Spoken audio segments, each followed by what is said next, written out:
Alright, so I'm finally doing the video on the Iron Spider. I've literally had this thing sitting here for a few weeks now, and I just haven't wanted to open it. Honestly, because I've seen so many reviews on this thing, and every review I have seen has just disappointed me more and more about this figure. I'll be real honest up front. And I only bought it, and I'll go into price at the end of the video, but I only bought it because I got it for less than retail, okay? And I picked it up along with some other figures because I got a good deal on everything. And here it is. So, you know, we got our wonderful, you know, plastic-free packaging here. We've got our Iron Spider there on the back looking all cool. Wonder if he can actually get in that position. I don't know. We'll see. But we got some cool artwork there on that side, which looks nice. But we got him here. Let's go ahead, crack him open. I am anticipating being disappointed with this figure, but I guess we'll see once we get him open. So yeah, let's crack him open and see what we got inside. Alright, so we got him out of the package. We'll look at accessories real quick first, which won't take long at all because he only comes with a pair of thwip hands. That's it.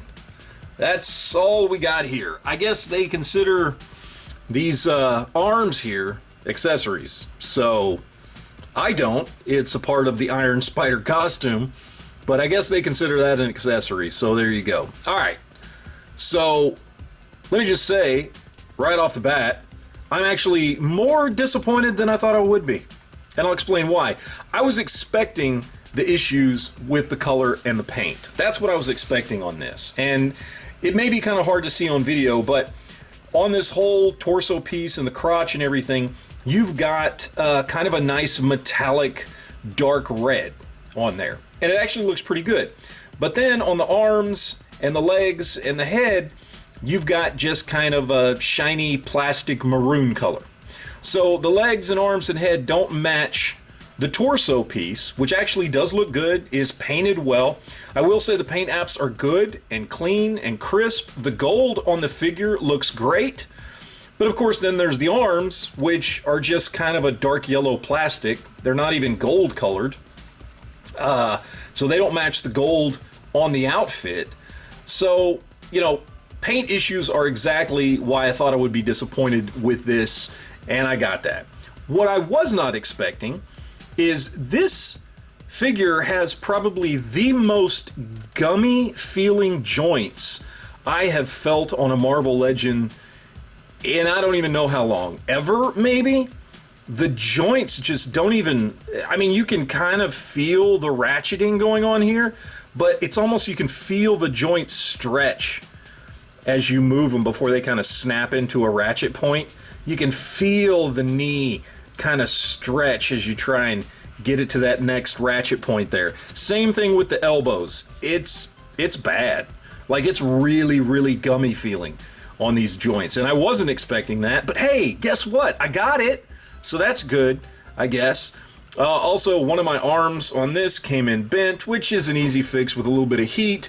And of course, another complaint that everybody has had is that not each one of these points is articulated. You only have the articulation on this one and this one here, and then the articulation point right there at the ball joint that plugs into his back, so that severely limits, you know, articulation with the arms as far as that goes.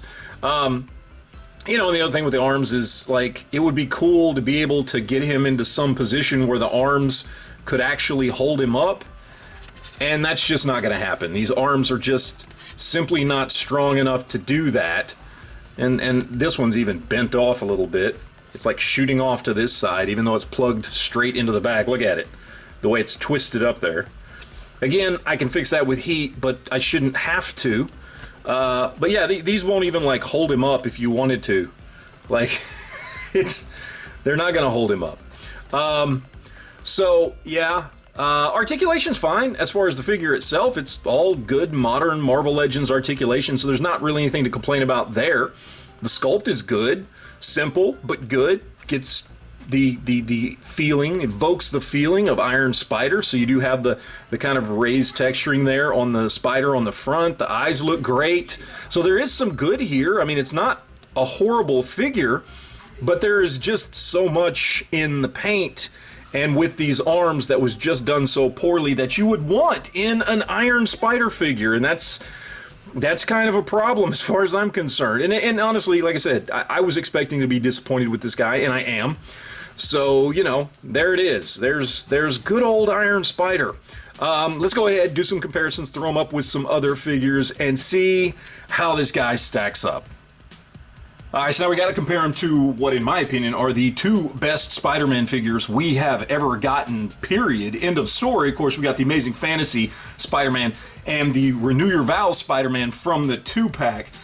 They both have much better paint apps than this Iron Spider does, of course. And then, of course, they have way better articulation as well for a Spider-Man figure. So, just across the board, they're both way better than this guy is. Alright, so let's compare some more Spider-Man figures here. Of course, on the left, we have my personal favorite Spider-Man figure. And I know a lot of people hate this thing, but I love this Japanese Spider-Man. He's fantastic as far as I'm concerned. He just pops for me.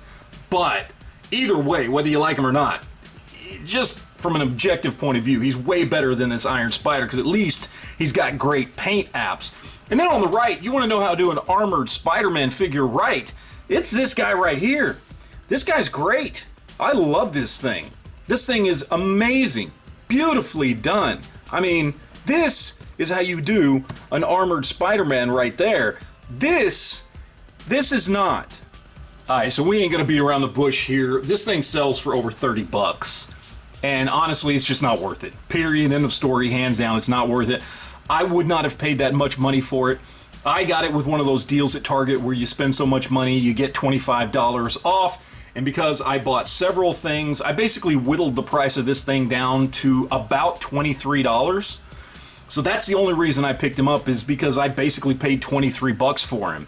And I'm feeling at 23 bucks it's not even worth it, because I feel like I probably should have just spent that 23 bucks to go and try and find one of the older Toy Biz or early Hasbro Iron Spiders, because I think they were both better than this one. I mean, sure, ball joint hips and older articulation, but they at least looked good. And I still appreciate the old school Toy Biz figures. This thing, there's not really anything to appreciate. It's a bone simple figure as far as articulation goes, so nothing that screams Spider-Man there.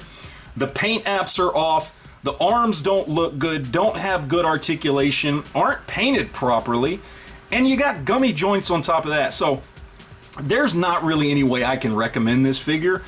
This is not a figure that I can look at and go, well, at least I'm glad I have it in my collection, because I'm not. I'm not glad I have this in my collection. This is a figure I wish I would not have bought, to be honest with you, because it's not good. It's just not good. So there you go. There's my opinion on Iron Spider. It's not a good figure, and it's not worth it. So just pass. Get something else. There's a bunch of good stuff out there, even in Marvel Legends. Go buy one of the new Moon Knights or Hawkeyes or something like that. Those are great figures. Pass on this guy. It's an easy pass. All right, there. That's it. Thanks for watching, as always, guys. Remember to enjoy your collection, and we will talk to you guys later.